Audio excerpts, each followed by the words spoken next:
اعوذ باللہ من الشیطان الرجیم، بسم اللہ الرحمن الرحیم۔ ایم ایس نیوز HD5 کی ناظرین السلام علیکم۔ امید ہے کہ آپ لوگ سب خیریت سے ہوں گے۔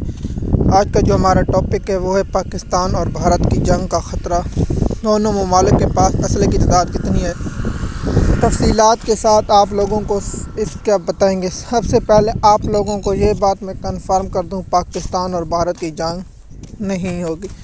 اگر آپ میرا ویلاگ آگے سننا چاہتے ہیں تو سنیں، کیونکہ میں آگے اسلحے کی تفصیلات بتاؤں گا اور جنگ نہ ہونے کے دلائل پر بات کروں گا، اور آخر میں اپنا اوپینین دوں گا۔ اگر آپ کو میں کیوں کہا کہ جنگ نہیں ہوگی، کیونکہ دونوں ممالک کے درمیان کوئی ایسی جنگ کی تیاری نہیں، نہ کوئی ایسی جنگ کی صورتحال ہے جس سے کہا جائے کہ جی جنگ صرف میڈیا پر چل رہی ہے، پاکستان میڈیا پر جنگ اور بھارت کی میڈیا پر جنگ۔ کیا بھارت کی میڈیا میں کل سن رہا تھا ریپبلک بھارت پر، تو وہاں اپنا کہہ رہے تھے کہ 9 مئی کے دن ہم حملہ کریں گے، فلاں فلاں ڈھنگا۔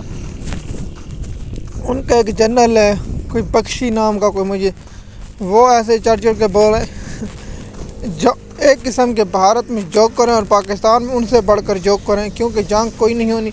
اور دونوں ممالک کے درمیان پاکستان میں PSL کھیلی جا رہی ہے اور بھارت میں IPL کھیلی جائے گی، نہ کوئی ایسی ہائی الرٹ کی جا رہی ہے سوائے دونوں ممالک کی میڈیا وار۔ پاکستان کی میڈیا پر جھوٹ بولا جا رہا ہے، بھارت کی میڈیا پر جھوٹ بولا جا رہا ہے۔ دیکھیے، دونوں ممالک کی عوام کو اب سمجھنا ہوگا کہ دونوں ممالک جنگ نہیں لڑ سکتے، دونوں کے پاس ایٹمی ہتھیار ہیں۔ کیا آپ لوگ چاہتے ہیں کہ پاکستان اور بھارت کے درمیان جنگ ہو، اور جنگ میں دونوں ہاتھ میں کچھ نہیں آئے گا؟ یہ بات آپ کنفرم کر لیں۔ دوسرا کہ پاکستان کے پاس بھی نیوکلی طاقت ہے اور بھارت کے پاس بھی نیوکلی طاقت ہے۔ پاکستان کے پاس بھی جدید ترین اسلحہ ہے اور بھارت کے پاس بھی جدید ترین اسلحہ ہے۔ پاکستان کے پاس ایئر فورس کی پاور ہے، تو انڈیا کے پاس ایئر فورس کی اتنی طاقت نہیں ہے، لیکن ان کے پاس رافیل ہے۔ لیکن وہ کہتے ہیں کہ صحیح پلاننگ، صحیح طاقت، لیکن سب سے بڑا یہ کہ انسان میں جو عقل اور ذہانت اور ایمان کی طاقت سب سے بڑی طاقت ہے، تو پاکستان کے پاس وہ بھی ہے۔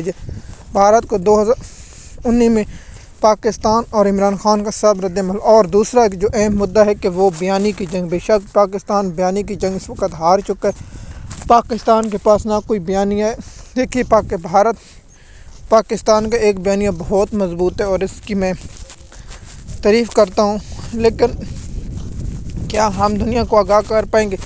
دیکھیے، پاکستان کا موقف ہے کہ اگر پاکستان نے حملہ کیا تو ہمیں ثبوت دیں اور ایک آزاد تحقیقات کے لیے کمیشن بنائیں۔ پاکستان نے تو یہ تک کہہ دے کہ ہمیں اقوام متحدہ کی جانب سے اگر کوئی آزاد تحقیقات کمیشن بناتا تو ٹھیک، لیکن آپ لوگوں کو میں نے ویلاگوں میں بتایا تھا اور اس کی انفارمیشن آپ لوگوں کو دی ہے، اور اس پر آپ لوگ سوچ رہے ہوں گے کہ محکمہ سپریم کورٹ پر آپ نے ویلاگ کیوں نہیں بنائے جو مخصوص نشستوں کا فیصلہ ہے، کیونکہ آپ کو پتہ ہے محکمہ سپریم کورٹ کے ملازم کو حکم آئے گا وہی کریں گے۔ اور دوسرا، پاکستان کے پاس جدید ترین ٹیکنالوجی ڈرون ہے۔ ڈرون آج کل جو فوج ٹینکوں کے ذریعے، جس کے پاس جدید ترین ٹینک، جو توپ خانہ، راکٹ لانچر اور مارٹر گولہ اور ایسی اسلحہ جو بڑی فوج استعمال کرتی ہے، بڑی فوج، اس کے بعد نیوی ہے، نیوی جو سمندر کی اور دریاؤں کی صورت لڑتی ہے۔ اور دوسرا جو ایئر فورس ہے، جو فضائی حدود ہے، سب سے بڑا مسئلہ مین مدعا بھی فضائی حدود، جس کے پاس فضائی کی طاقت ہوگی وہی طاقتور ہوگا۔ دیکھیے، پاکستان کا جو بیانیہ وہ طاقتور ہے، لیکن پاکستان کا بیانیہ کو شکست کیسے؟ کیونکہ امریکہ کے نائب صدر جب امریکہ بھارت میں موجود تھے، وہ حملہ ہوا تو، اور پاکستان، ہم یہ نہیں کہتے کہ اس میں پاکستان کا ہاتھ ہے۔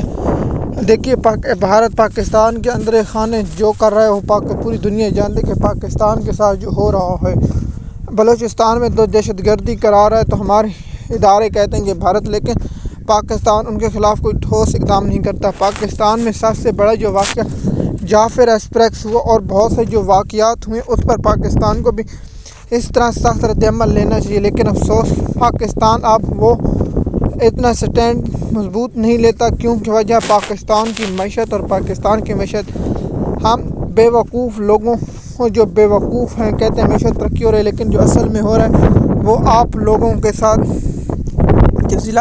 دیکھیے پاکستان کے پاس جو جدید ترین ایٹمی طاقت ہے، پاکستان کے پاس چھوٹے نیوکلی ہتھیار وہ مضبوط ہے، اور پاکستان زمین سے فضا میں مار اور زمین سے زمین مار کرنے والے بھی نیوکلی اور ٹیکنالوجی مزید ہے، کیونکہ پاکستان کو ہمیشہ یہ خطرہ رہتا ہے کہ پاکستان مسلم ممالک کا واحد ملک ہے پاکستان، جس کے پاس جدید ترین اور اسلحہ اور ہتھیار ہیں۔ پاکستان بھارت کے ساتھ لڑائی کیا دیکھیے دونوں میڈیا کی جانب سے دیکھیے، پاکستان کی جب جنگ ہوگی تو سب سے پہلا اہم کردار بڑی آرمی کو مثال کے طور پر جسے ہم پاک فوج کہتے ہیں، جو زمینی لڑائی ہوتی ہے، اس کے بعد سب سے جو مین مدعا ہوتا ہے وہ ڈرون ہوتا ہے، ڈرون جسے ٹینک ہوتا ہے اور جدید ٹیکنالوجی سے لیس ہوتے ہیں۔ آپ نے مختلف جنگوں یا اس کی صورت میں دیکھو گا، سب سے پاک جس کے پاس مضبوط ترین ڈرون، مثال کے طور پر جس کے پاس طاقتور جہاز ہوں گے جو جدید ترین ٹیکنالوجی لیس ہوں گے، وہ جہاز، اور ان کے پاس جو اسلحہ نما جہاز ہوں گے وہ مضبوط تر ہوں گے۔ اس لیے ہم پہلے بھی کہتے ہیں کہ پاکستان کے پاس جو جدید ترین اسلحہ ہے اور بھارت کے پاس، ان دونوں کی لڑائی ہوتی ہوئے مجھے نظر امریکہ کے جو نائب صدر کا بیان ہے کہ پاکستان خاموش ہے، پاکستان کو چیتا فوری طور پر سخت ردعمل دے، اور کہا کہ انڈیا نے ہمارے ساتھ ثبوت نہیں شیئر کہ آپ کیسے کہہ سکتے ہیں، لیکن سچ کہا ڈونلڈ ٹرمپ نے، ہمارے پیر پکڑ رہے ہیں کچھ ممالک، ان میں شہباز شریف صف فہرست ہے، اس لیے وہ تو بیان کچھ نہیں کہ پاکستان کی عوام کو اپنے کام رکھیں، کوئی جنگ شنگ نہیں ہونی، کیونکہ جنگ کے لیے بہت سی پہلے تیاری کی جاتی ہے۔ میں اس جنگ پر ویلاگ بنایا اور آپ لوگوں کو آگاہ کیا تھا، جس طرح عطا تارڑ نے کہا تھا کہ 36 گھنٹے انتہائی اہم ہے، لیکن میں نے عطا تارڑ کو سیریس نہیں لیا اور میں نے اس پر ویلاگ نہیں بنایا، کیونکہ مجھے پتہ تھا کہ عطا تارڑ جیسے شخص جو فارم 47 کے MN ہے، اس پر وزیر ہیں، اس پر توقع نہیں کی جا سکتی۔ پاکستان کے پاس بھی فوجی قوت ہے اور بھارت کے پاس تو بہت زیادہ۔ پاکستان کی فوج کی تعداد 10 اور 8 لاکھ کے قریب ہے، اور انڈیا کی صرف فوج آزاد کشمیر میں 10 یا 8 لاکھ کے اندازہ ہے، لیکن پاکستان کی لڑائی اور کیپیسٹی بھارت سے زیادہ ہے۔ پاکستان کیونکہ ہماری جو بڑی فوج ہے، جو زمین لڑائی فوج ہے، وہ پاکستان بننے کے بعد 2000 کم سے کم 30 اور 25 سال زمینی لڑائی لڑے، دہشت گردی کے خلاف پاکستان کو اس لڑائی میں کامیابی بھی ہوئی، لیکن پاکستان کے کچھ بڑوں کی ناقص پالیسی کی وجہ سے آج پاکستان میں جو ہو رہا ہے وہ آپ سب کے سامنے۔ مزید معلومات کے لیے آپ ہمارے چینل کو سبسکرائب کریں، اور آپ کو مزید معلومات انٹرنیشنل، لوکل، پاکستانی اور ہر حالات بتائیں گے۔ شکریہ۔